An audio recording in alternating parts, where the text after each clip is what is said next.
All right, folks, we're down to the nitty gritty here. Last round of building actions. Ooh, this is crazy. Okay, so we're going to start with Moinho right here. I rolled a 4. That means it's going to cost 5 in turn order. We got Tom Vassal. He definitely, desperately needs this 5. He doesn't really have any bread. He's going to definitely get some pirates for that. And he doesn't have much access to any bread there either, so he's going to pay 5 for that for sure. Yeah. So Tom Vassal has three red people in here, so he gets 5, which is awesome. But if he didn't get that, he'd be in like really serious trouble. I don't know actually right now. By the way, who's going to have most pirates? I really don't. It's going to be close, I think. I don't know. We'll see. Tom is the only way he's going to get pirates, I think, is by not being able to feed his people and maybe a couple of boats. But other than that, he's going to get rid of some pirates here for sure. So I don't know. All right, so Tom did that one. The other one person in here is Lonesome Gamer, who definitely wants to pay $5 for that. And he'll get 5 bread as well. He's going to have to, I don't know, he's going to have to feed some of his people too. What's good about him is he doesn't have to feed as many people because he has some back here. So he gets 5 right there. I'm not there, but I have this bread right here, so... Okay, so here, somehow I'm the only person here, because I guess Tom, when he did it, he pirated it. But I would like to get my guys in there. That's costs $6. So I'm going to pay for that. Here's $6. Get a little extra victory point action going on. And not get the pirate. So all I got to do is really put 2 people. Now it's important actually where I take my people from at this point, because actually, can I even do this? I don't think I can. Well, no, it's interesting. This is the last building action where people count here. And I already paid for this, so I could take my people out of here now and put them in the city. Oh, I didn't even think of that. That's true, because we're not going to worry about that anymore. So, oh my gosh, I just realized. Oh man, I screwed up royally. I only have 2 people in this section, so when I do this one, I'm only going to be able to get 1 pirate in there. Ugh. Oh well.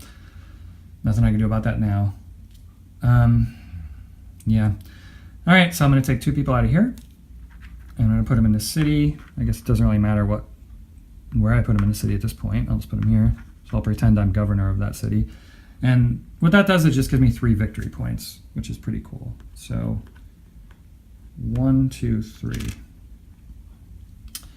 So that's pretty cool. All right. So I did that one. Now we go here. I'm the only one here.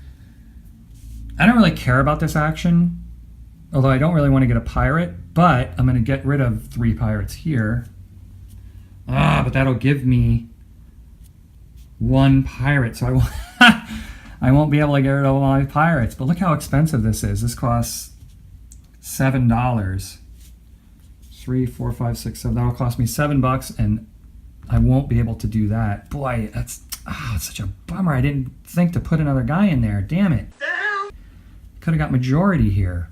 That makes me angry.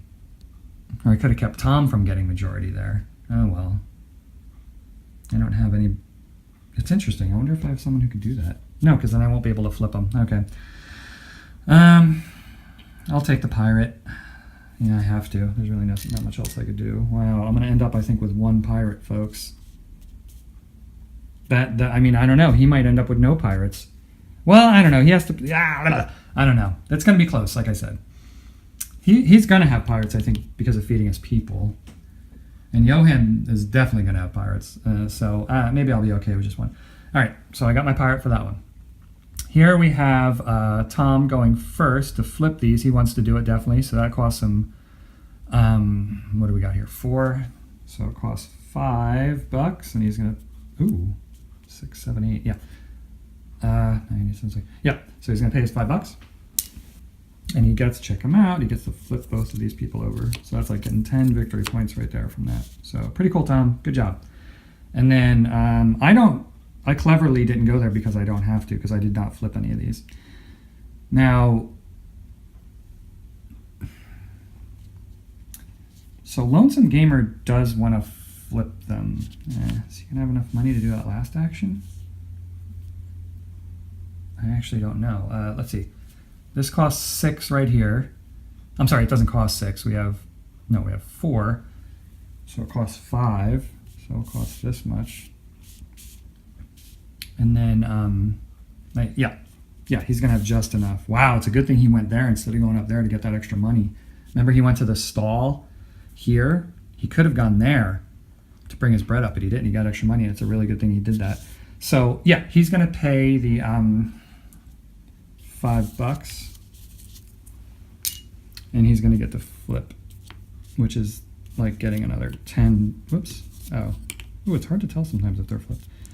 Anyway, that's not like getting another 5 victory points. So that's good. So all his people are flipped. You know what? You know what I'm thinking? Because he only flipped this, I'll say before doing the... you can use these before you pay or not pay for a building. I think he's going to flip one of these. He might as well, right? Because this one was not flipped, actually. I was thinking it was flipped, but it wasn't. He didn't use the scout. So he's going to get 3 bread first. That's a great move. 1, 2, 3 bread. And now he's going to get to flip both these jokers. Never used that guy. That's a pretty cool one. Okay. That's done. Last one, folks. We go here. Who can pay for this? We're all here. So it's going to cost us all $6. Tom pays 6. 3. Look how close this is. 4. I had just enough money to pay for that. Wow, that is strategy, folks. I'm sorry. I got to tell you. I'm proud of this. Look at that. That's pretty good. All right. Hate to toot my own horn, but I think that was pretty good. Making sure that, we could all get in there. All right. So turn order doesn't matter, but I'll just go by turn order. Anyway, Tom gets to put a couple people in there. Tom has 3 people here. I'm the only idiot with only 1 person in there. So Tom gets to put 2 people in there. And at this point, it doesn't matter where they come from. So I'll just take these 2. Puts them in there. Look at that. And gets, oh man, he's going to have the majority there too. Wow, good for you, Tom. And he gets to get rid of 6 pirates. Oh, wow, he gets to get rid of 6 pirates, but he only has 3. Wow, that's interesting in the order how this goes. So if you can't feed your people at the end of the game, you're automatically going to get pirates, and you can't save them by having authority in the wash. So he's just going to get rid of 3. So at this point, he has no pirates. Okay, then we go to, well, actually, Lonesome Gamer was first in turn order, but, yeah, so Lonesome Gamer doesn't, yeah, so Lonesome will, I don't know, doesn't matter, I guess, take 2 from here. He's got 3 people here, so he can go here, and he can get rid of 6 pirates, so that's pretty good for Lonesome, but look at this, he still has 4. And he's not going to get the majority there. And then Finbar, who could have done really well here, only has 2 people here. Gar, and no other way of getting people there. So I will move 1 person in there. And just get rid of 3 of my pirates, which, as I said, leaves 1 pirate. What are you going to do? I keep wanting to put them over there. All right, that's the end of that. Now we go on to the honor and majority. And as we can see, Tom just sneaked it by. Good job, Tom. And he gets 4 victory points. So look at this. Look at this sucker. 1, 2, 3, 4. He's leading because of that honor move. All right. That's the city watch. Oh, and actually he's supposed to take 1 out when he gets that. Forgot that part. Doesn't matter. I wonder if I forgot that during the game. I probably did. Each colonist gets goods, and we have no colonists. Nobody did colonists this game. That's interesting. That sometimes is important. Now we have to pay in turn order our wood for our ships. And you can use a windmill here, and bread for the bread for our colonists. Sorry, bread for our workers. So, okay, so first is Johan. Johan's in Forever Wood. But it doesn't matter, actually. Well, he could have only bought 1 wood anyway. And remember, that's with having 15. That's how I figured this all out. Johan has 4 boats out, so he pays 4 wood, and he's got 4 wood, cleverly. Good job, Johan, lonesome gamer. So that's good for ships for him. Now, Tom, unfortunately, Tom has, well, ooh, yeah, Tom has 4. Tom can buy wood, though. Okay. Well, he only has $2 unless he wants to dip into here.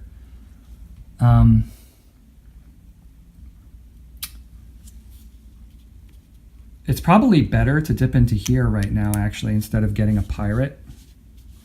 Because if he, well, although he knows he's going to get a bunch of, nope. Yeah. If he has the most pirates, he's going to lose 16 victory points. So losing like 1 victory point here is no big deal.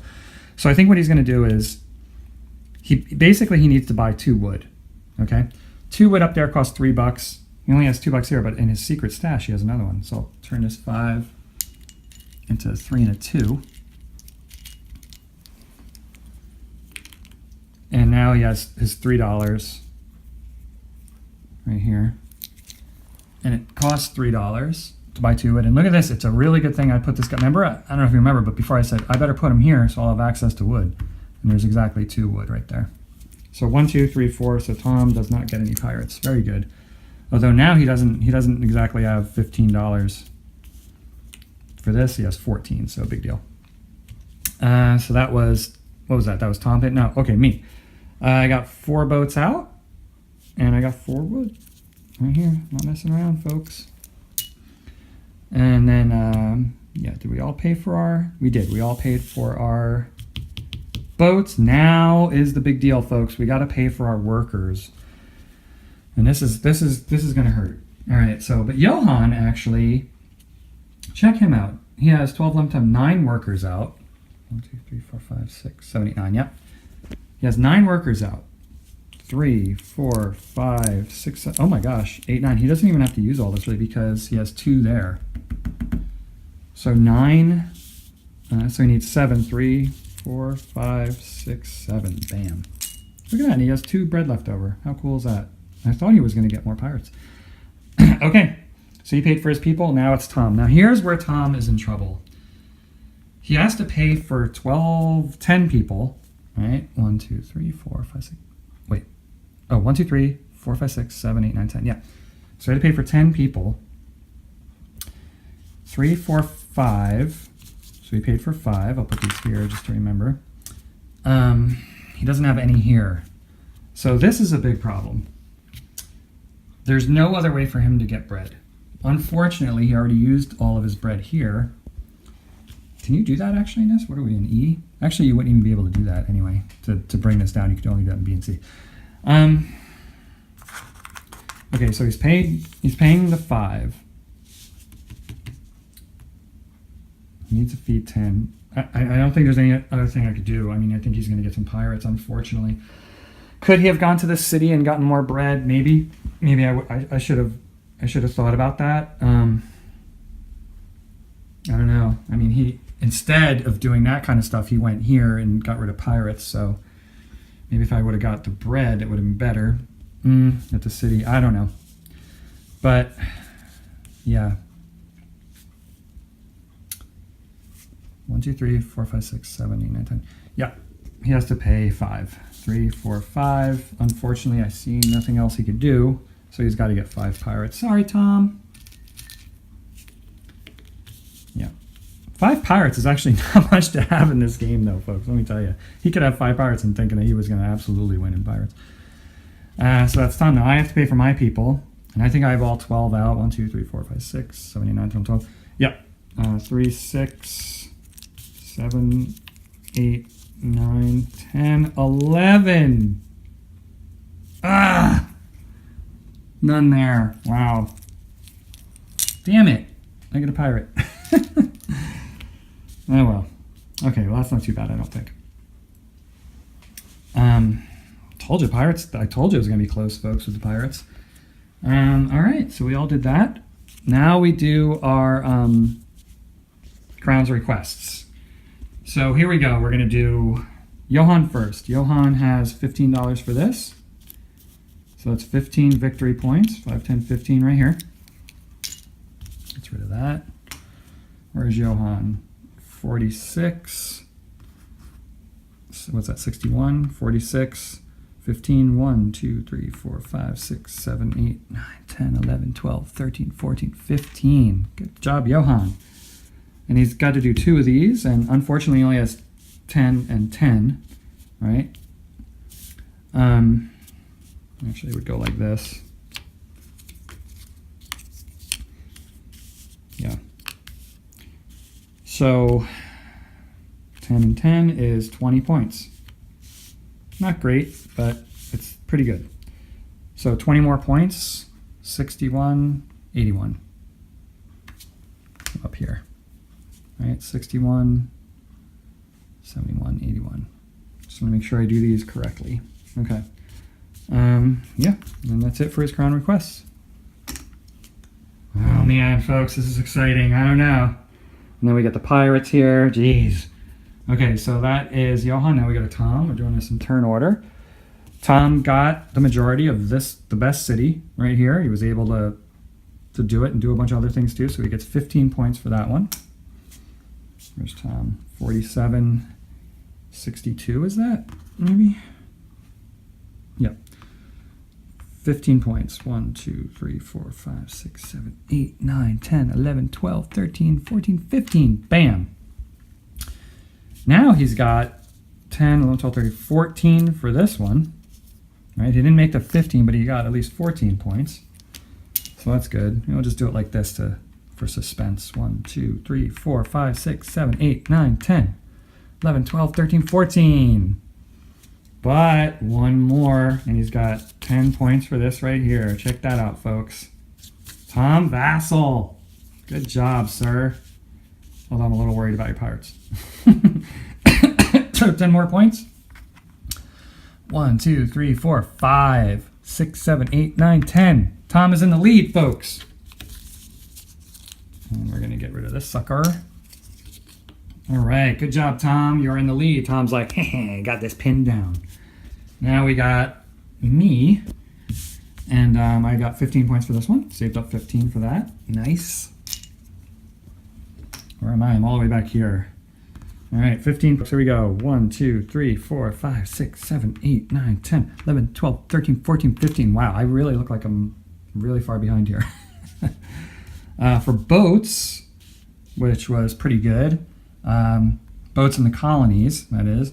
Right here I have 6 points for each one of these and 4 points for that one. So that's 6, 12, 16, because I got 4 for one of these, right? 40, 16, yeah. All right, 16 more points, folks. 1, 2, 3, 4, 5, 6, 7, 8, 9, 10, 11, 12, 13, 14, 15, 16. Still behind. But still got this. And I actually was able to score 3 of these guys, and I didn't use them the last round, so they're all flipped up. So that's 15 more points, folks. Check that out. Wait, no, get rid of this.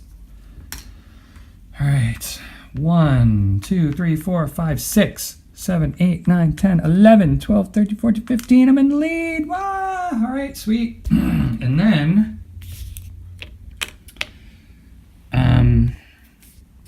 yeah, Crown's requests. All right, I have to make sure that I'm doing these conversions right. Well, actually, nobody has anything. He has 2 of those, so hold on one second. Each player converts all his goods, woods, bread, 1 for 1 into 1 real each, or real, and you get 1 prestige point for each 5. Tom has nothing. I have, what is this, $1, so that equates to nothing. And we have 3 right here, which also equates to nothing. All right, folks, now we are at the pirate stage.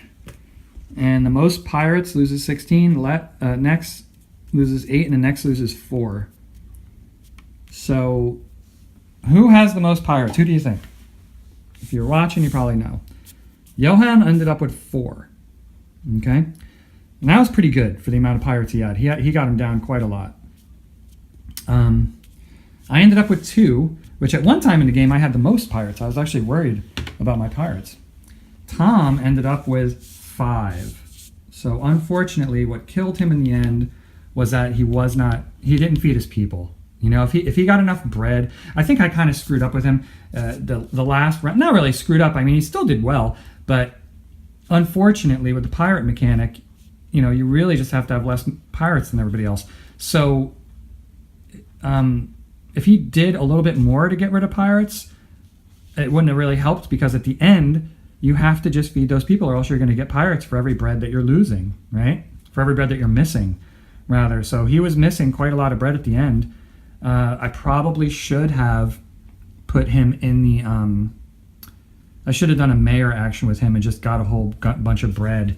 But instead, he was very concerned with getting rid of his pirates, and in the end, he was overly concerned with that, and what happened? It ended up giving him even more pirates.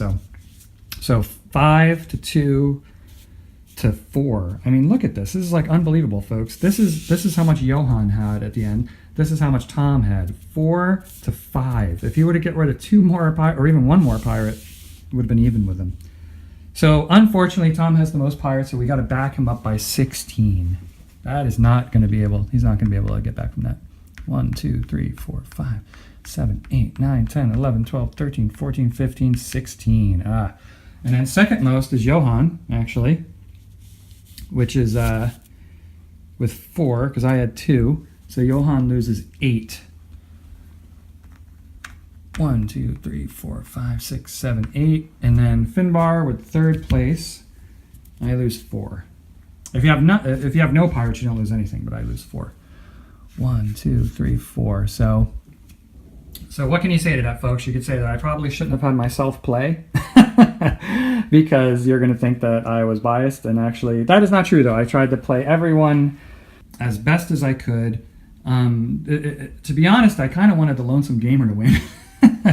So, you know, I mean, I didn't manipulate the game at all so he could, obviously, but I think that would have been kind of cool, just because he's our mystery man here, kind of our guest star. And Tom Vassell, you know, that would have been cool if he won, but, you know, Tom Vassell's probably the most popular, I mean, actually, he's definitely got the most popular channel for gaming and stuff like that, so it would have been kind of cool for a Lonesome Gamer to win out. But just as it stands, it looks like I won Finbar, so that's cool. Which is nice, because I rarely do win this game when I play it with real people. I have won before, but anyway, awesome. So great game, lots of fun, especially at the end. It was quite close at the end, although you could see the pirate mechanic knocked us back a lot. But even if we all had no, you know, pirates at the end there, it would have been quite a close game, and a lot of fun too. So let's go on to what's going on with Madeira as far as my opinions of it. All right, folks, so what do I think of the game Madeira? Well, let's talk a little bit first about some criticisms of the game, maybe why people don't like to play this game. And it is a little bit polarized, you know? I mean, there are people that really absolutely love this game, and then there's people who really absolutely hate it, you know? And I've talked to people, you know, when I'm kind of filming this video, talk to people about this game, doing my field research, and I don't know, it's like it often comes up that I think part of why someone might dislike this game, this isn't the whole story, but part of why someone might not like this game, sometimes I think has to do with the players that you're playing it with, actually, with the group, right? I mean, there's different types of game players, of board game players, right? You have, you know, I think this game is best when you're playing with gamers who, you know, you're kind of like friendly together, and you're playing the game to get together and, you know, have a good time. You know, you definitely want to win, you know, you're really trying to win, but it's not the you know, the end all. You're not going to get pissed if you don't win, and you're not really just trying to crush the other players. I think there's these players out there, and I'm not saying this is the only reason you would dislike this game. Believe me, I'll go into other criticisms too, but I think a lot of times people play in groups where, you know, people are out to basically show their dominance in board gaming and really crush the other player. And this is a kind of a game where there's a lot going on, man. It is a heavy Euro. I'm not going to say it's not. And it's complex, you know? So if you are playing with people and it's kind of your first time playing this game, maybe you've played other heavy games before, and you are playing this game for the first time and they're not letting you, maybe they're getting a little frustrated that you're taking too long on your turn, right? Or maybe they're just trying to crush you. I mean, that's akin to, if you're teaching someone how to play chess and, say they're, it's their first time playing against you and you already know how to play chess, are you really just going to try and destroy them, or are you going to like try and be like, hurry up, when they're trying to take their turn, without explaining anything? I hope not, probably not. I don't want to play with somebody like that. The other thing is, if this game is not explained very well, people are very frustrated by this game because it just doesn't click. I kind of hear that over and over again. They say, well, I respect the game, I might respect the design of that game, but it just didn't click for me. I just didn't understand it. It took too many turns for me to be able to know what was going on. And I think, like I said in the beginning, if you don't teach people a little bit about the thematics of Madeira and actually what's happening here, like I said, it becomes this flood of, pieces and numbers and there's just no way that people can hold that all in their brain. When you're explaining this game to someone, I feel like it's important to talk a little bit about what the actual thematics are, what's going on here. You don't have to go into this long history lesson of Madeira, although that would be cool. But, just to talk a little bit about the thematics of it helps it anchor into people. And then also let them take their time moving. This is a very complex game where you're trying to figure out, what's going on and help them out, Okay, so what are some of the criticisms of this game? People say this game is, way too complex. It's just complex for complexity's sake, and there's too many layers and there's too much going on. And that could be a legitimate concern for someone. I mean, although you should know when you go in to play a game of Madeira, when you buy it, it's a heavy game. It's a very heavy, complex game. There's a lot of mechanisms. There's a lot of things going on. I don't think it's overly so. I think, like I said, it has a little bit of a stigma and a little bit of a reputation of having this massive amount of things going on. I mean, I've played more complex games than this, and games that are kind of, I think, harder to wrap your head around the rules, too. These rules are actually, in my opinion, some people don't like the rules of this game, but I don't really get that. I think they're laid out very, very well, and there's not a lot of ambiguities.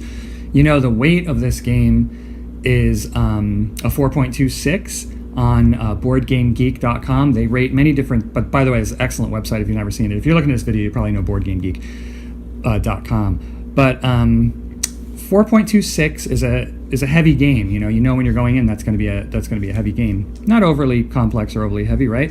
But talking about the rules, if you compare that to a game like Mage Knight, right? I think Mage Knight is a 4.21 in complexity. Maybe at the time of this, maybe it's a little bit different.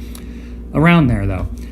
To me, learning Mage Knight, and I love Mage Knight, by the way. It's one of my favorite games. It's one of my favorite solo games, definitely. And 2-player, maybe even 3-player, excellent. And I'll do a video of Mage Knight, definitely. But that game, because of the way the rules are set up, they're in 2 different books, and I'll talk about it in that video. I mean, it was very difficult it's the kind of game where like you're playing the game and you're looking up rules all the time. There's all these rules that you like, oh, am I supposed to do this here or that? Can I go down into there? Can I use my my allies in there or not? Whatever. But compared to this game is so much easier for me, at least for my brain, the way my brain is set up, because the rules are just delineated very, very nicely and very well organized. It's extremely easy to look something up if you have a question. I don't know, it is definitely complex, I'll say that. Maybe there is definitely, validity to that criticism, although I don't think that's a criticism. I actually love that about the game. That's like a good thing to me, that it's complex, because that complexity, to me, adds to the longevity of the game. The complexity means that there's so much going on and so much to explore, which is kind of cool. This game is in the age of exploration. There's a lot to explore in this game, man. I mean, there's so many varying strategies that you can do. You can have a city-heavy strategy. You can have, a strategy where you have lots of boats. You can, go into, do a whole lot. I mean, you've seen this in this game. You can do a whole lot of harvesting all the time. I mean, you can have a pirate heavy strategy. I think there's actually a strategy where they call that like a formal strategy people have come up with, where you don't care about pirates at all, and in your mind you're going to get that -16 at the end. You keep doing it. You can win like that. You can win without getting any pirates, obviously, but this game has so many the amount of different layers that it has that all work together perfectly. It's like symphonically. This game is honestly like a symphony of game mechanics, And you can say, that's my opinion. Okay, these are my opinions. One person looks at that and says, it's a mechanics salad, and there's just all these mechanics thrown in, bundled up, and thrown out as a game. Whereas me, I see this as an absolute masterpiece. I mean, it all works together, and there is a reason for every single thing in this game. I mean, this game, I'm going to go out on a limb here, and I'm going to say it must have taken years to develop this game, to play test this game, to get it all balanced and perfect. I don't know that. That Nuno, Bizarro, I'm probably saying that wrong, and Paolo, I don't know that they did spend years on this, but that is my guess. Okay, that is my educated guess that there's just no way a game that is designed this well could have just been, tossed out that quickly. I mean, this is years of work, folks. And I mean, if you like, so this is that criticism. Maybe that is a legitimate criticism for someone who's into, games that aren't as complex.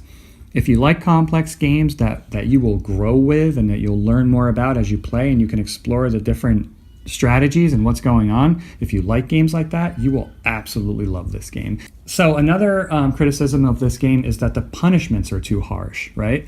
And that's an interesting one for me, because I generally don't really appreciate too much poor design when the whole design of the game is based on this punishment mechanic, right? Like, there's games where you have to do this thing and meet this particular requirement, and if you don't, you're like out, and that's it. And the punishments are so harsh that you're so terrified of getting in, and you're so stressed out. I don't like games like that.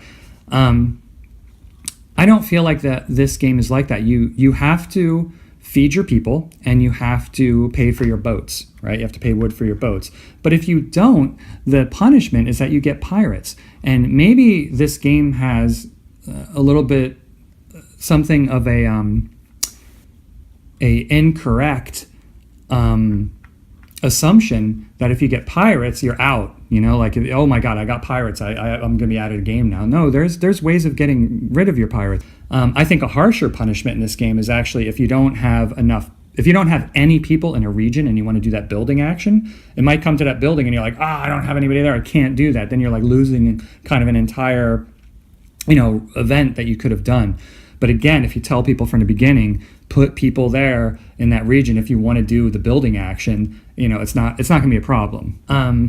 The other thing is, maybe a lot of people are used to being really awesome at games like the first time they play them. They think like, when they play Madeira, they're like, it was terrible because, I didn't get the high score like everybody else did, and I got these pirates and I couldn't. It's like, well, so what? You don't have to be completely awesome. Maybe this is a game where you're not that great at it, and you at first, when you first played against the other people that knew what they were doing, maybe you didn't get as good a score, and, you'll think about it, maybe if I do this and that, I'm not going to say that some people won't like this game, because some people definitely won't because of that, because there is a mechanic, an upkeep mechanic, I would call it, where you do have to, feed your people, pay for your boats, whatever. And some people won't like that, and that's fine too. But to me, the upkeep mechanic here is kind of not a bad one, because, again, you're just getting the pirates, and then there's cool strategies that you can do to get rid of them.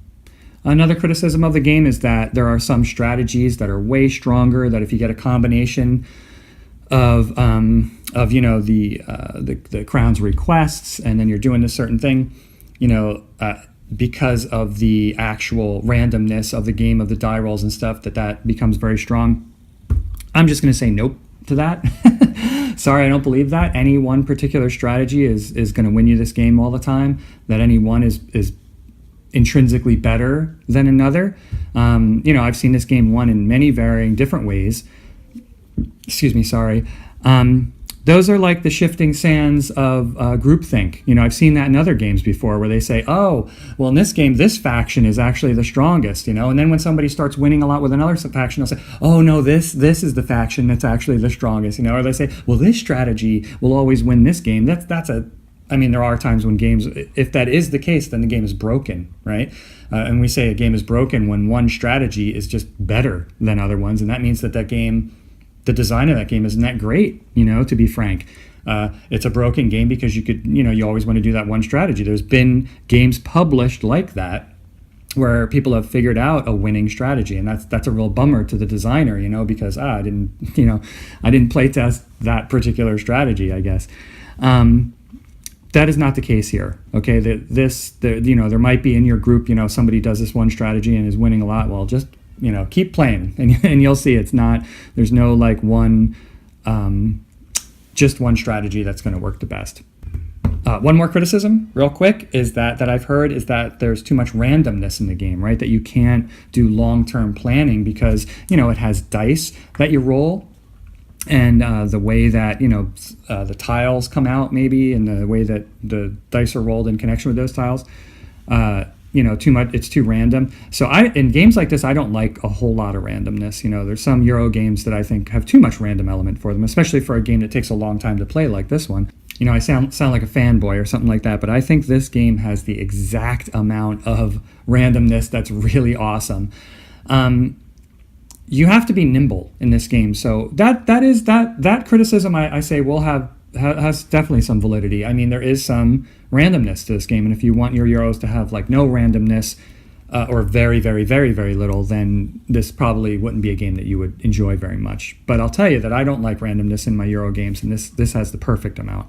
And what it does, the randomness in this game, again, this is a design gem. This game, the way it's designed is just amazing. It makes people have to be nimble, right? You can't just pick one strategy really and that's it and stick with it. I mean, I guess it's possible. I guess you could, but more likely you will have to amend your strategy here and there or change it a little bit based on where the characters are, right? Because it is random where these, I don't know if this is going to, anyway, you saw the characters. I don't know. That's random where they go. So if you were thinking, oh, I'm going to have 3 people in this region and I'm going to go to this character, well, that character might not be there next turn, So you do have to, you have to be agile when you play this game, and you have to look at the board and you have to keep re-examining the board and figuring out, where you want to go and what you want to do. So I guess it's a legitimate criticism if, you don't want any randomness, but to me, that randomness keeps it awesome and really exciting and, and just really, really fun. Okay, so obviously, I love this game, Madeira is right now my number 1 game. If on Board Game Geek, you get to rate your games. This is my number 1 game right now. I absolutely love this game. Not just because I love playing it so much, but I wonder at the design of this game. Seriously, I mean, it's just amazing that something like this can exist in the world. That, I mean, it's so deep and so complex, and there's so many interlocking different various mechanisms in this game that, I mean, it's amazing that there's enough people out in the world. To me, this sounds kind of silly, but it's amazing, and I feel so fortunate that there's enough people in the world that love playing games like this. It's a very esoteric hobby, I mean, but there's enough people playing these kind of games and that enjoy them enough that designers have the freedom to make a game like this. I mean, even just that a designer can make something like this and find a publisher like What's Your Game, who is this publisher right here, I like a lot of their games, find a publisher that's willing to publish it and people that are willing to buy it. I mean, it's just so great. I feel very lucky for that to be the case in the world of gaming right now. I feel glad that I can buy something like this, and have hours and hours and hours of enjoyment about it.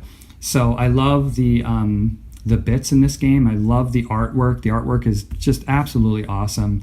I'll show you some. I love the iconography. I think is fantastic.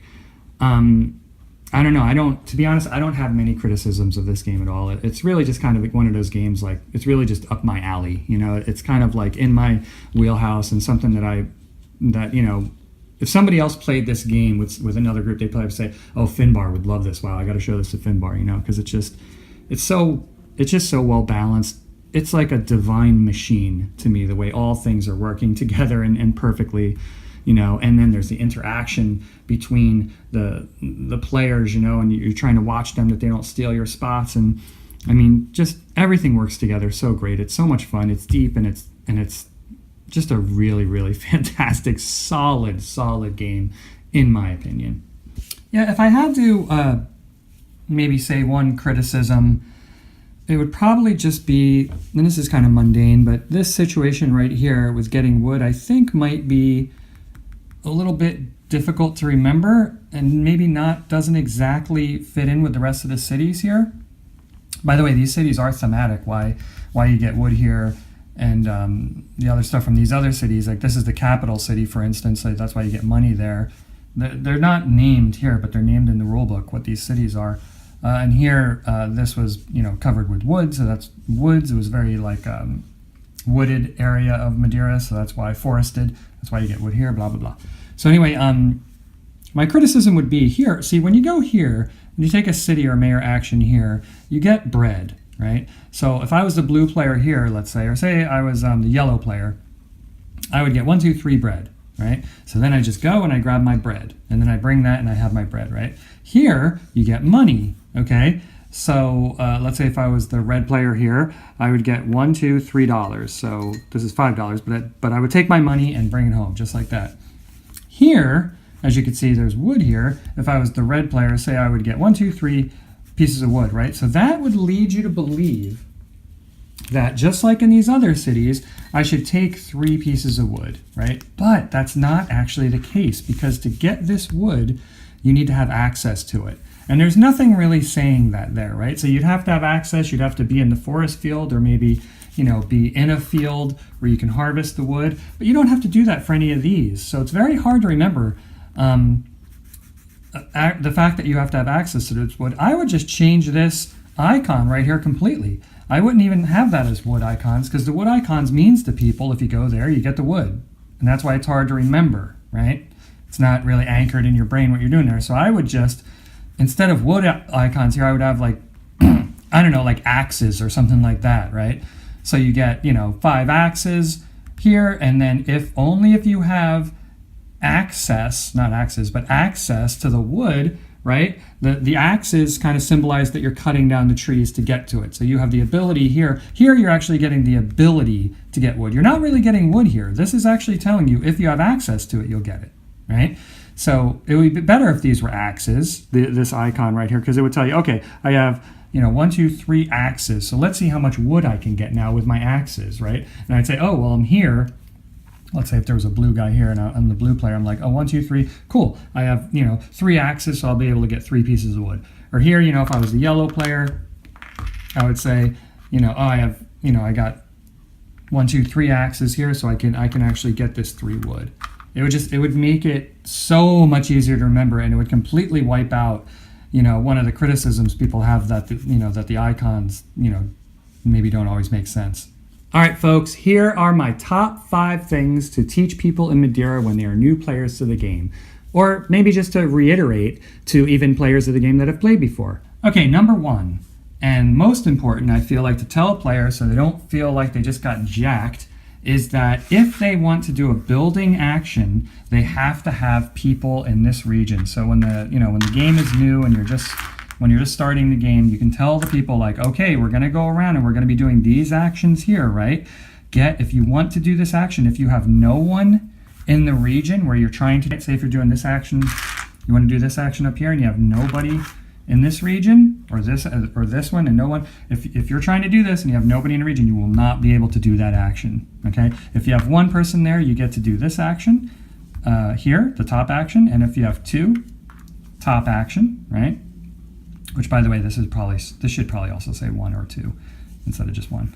And then if you have 3 or more people, you get to do the bottom action. I would just reiterate that and just keep telling them that for, take you, 2 minutes to just let them know that right from the beginning. That's a very important part. Number 2, it is very important to tell new players that these crown requests are the primary way that they're going to be getting victory points in this game, okay? And that they're going to be scored at different parts of the game, and that they're going to be getting them from over here from the guild board, right? They're going to be taking them from here, and that's how you get most of your points in this game. I mean, everybody always, is concerned with talking about all the many rules, and this kind of gets lost, in the forest here about that it's just a very basic thing that easily gets forgotten about, that you got to tell new players, these are the way, really, that you make the most points in the entire game. You have to fill these crown requests, and also that each one you take, you are actually going to be responsible for fulfilling throughout the game. Okay, so it's not like, oh, I'm going to take, 2, but I'm going to be able to choose between 2 and get rid of this one and do this one. No, actually, the way it works during the game is you get one, and then you're going to get another. You're going to pick between the 2, right? You're going to do one, but this one still stays, and it becomes part of your hand, basically, and you're still going to have to fulfill that, okay? So that's really important to tell new players.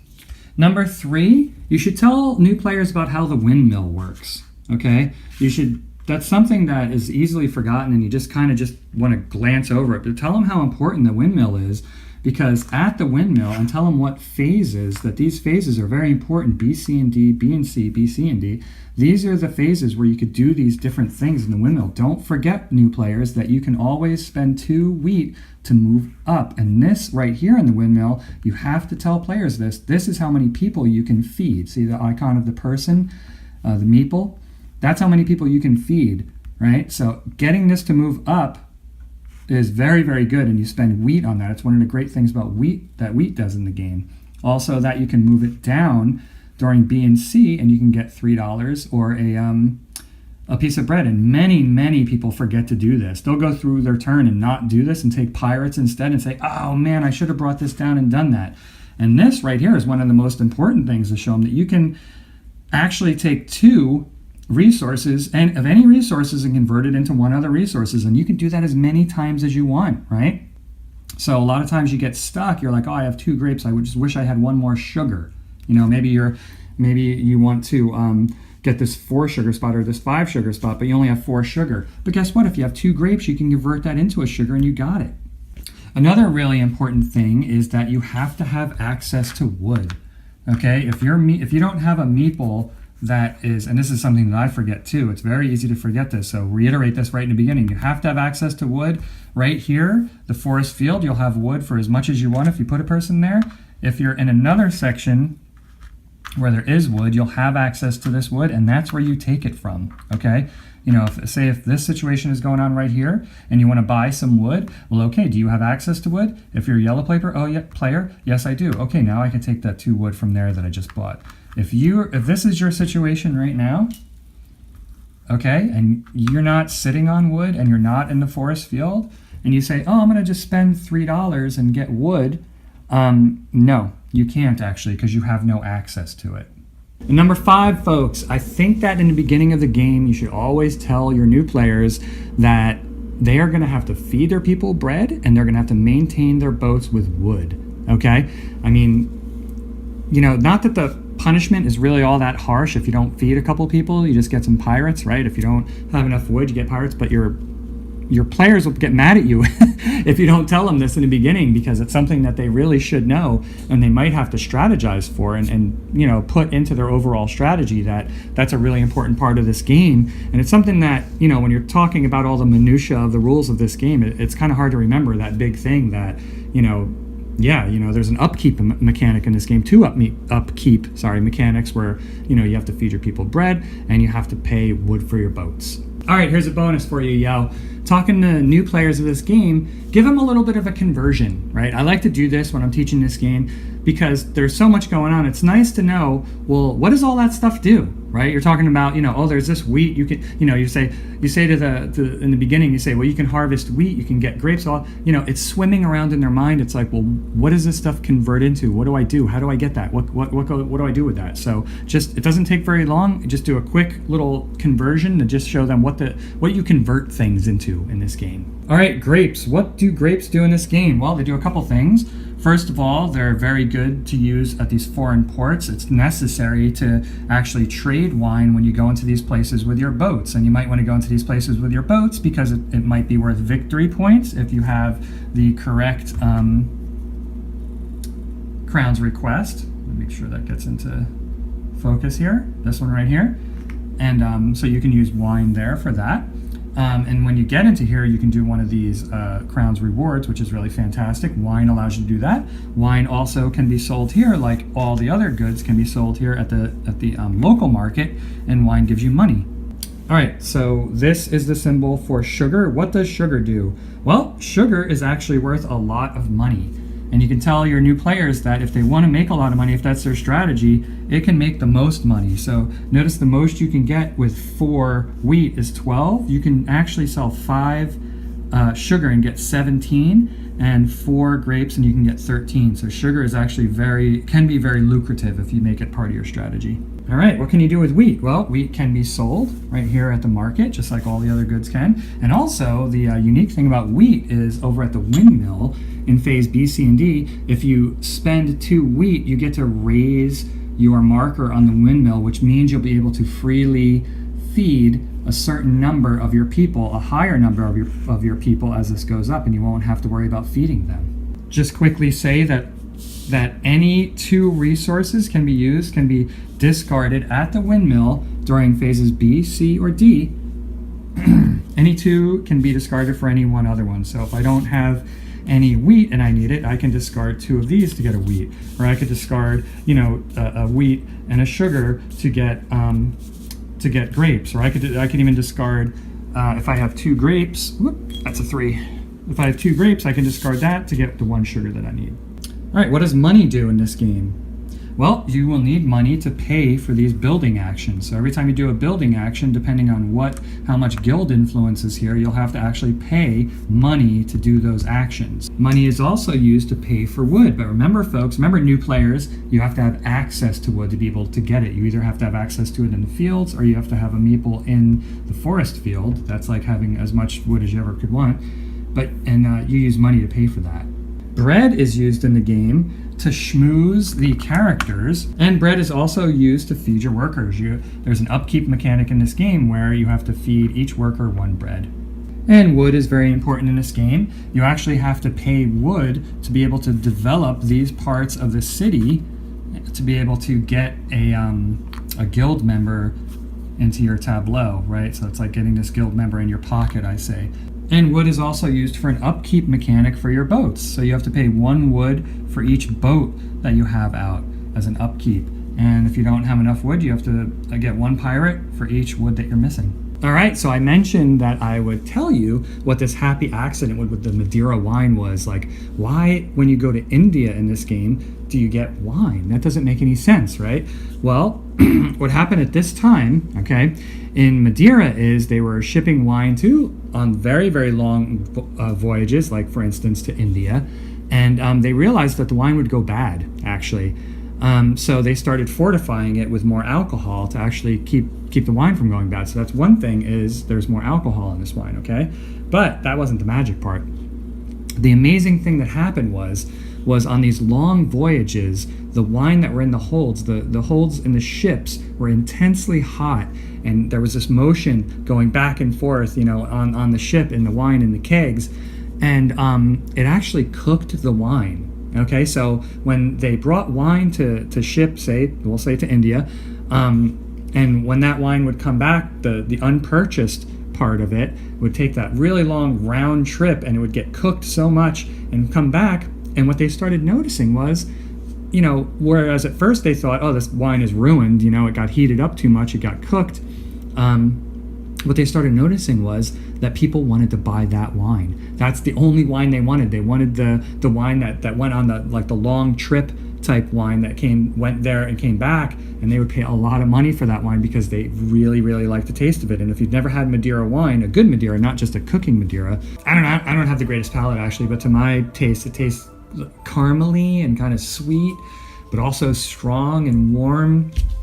Oh my God, it's incredible. Like it's no wonder that it became such an important import or export from Madeira. But anyway, awesome wine, fantastic game. Thanks for watching, yo. See you in the next game.